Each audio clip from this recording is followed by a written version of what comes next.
पुणे बेंगळूर महामार्गावर साताऱ्यातील कराडजवळ वाठार गावाच्या हद्दीत नाशिकमधील निफाड तालुक्यातील पिंपळगाव येथील late BP junior college of science Pimpalgaon Baswant येथील मुलांच्या सहलीचा बसचा मोठा अपघात झालाय।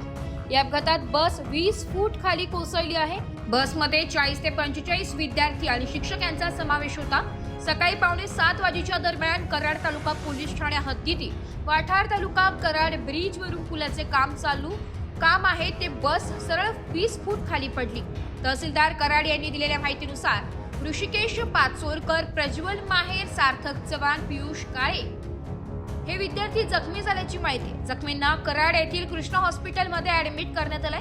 नाशिकचे जिल्हाधिकारी आयुष प्रसाद यांनी साताऱ्याचे जिल्हाधिकारी यांच्याशी संपर्क साधून घटनेची माहिती घेतली आहे। तसेच विद्यार्थ्यांवर आवश्यक ते उपचार होण्याबाबत चर्चा केली आहे। कराडचे तहसीलदार तसेच उपविभागीय अधिकारी यांनी घटनास्थळी भेट देऊन पाहणी केली आहे। विद्यार्थ्यांवर हॉस्पिटलमध्ये योग्य ते उपचार सुरू आहे। पिंपळगाव बसवंत येथील बीपी पाटील महाविद्यालयाच्या सहलीच्या बसला कराड जिल्हा सातारा येथे आज पहाटेच्या वेळी अपघात झाला असून फोनवरून घटनास्थळी असलेल्या शिक्षक आणि अपघातग्रस्तांबरोबर बोलणं झालेलं असून आता सर्व विद्यार्थी व शिक्षक यांची परिस्थिती स्थिर आहे।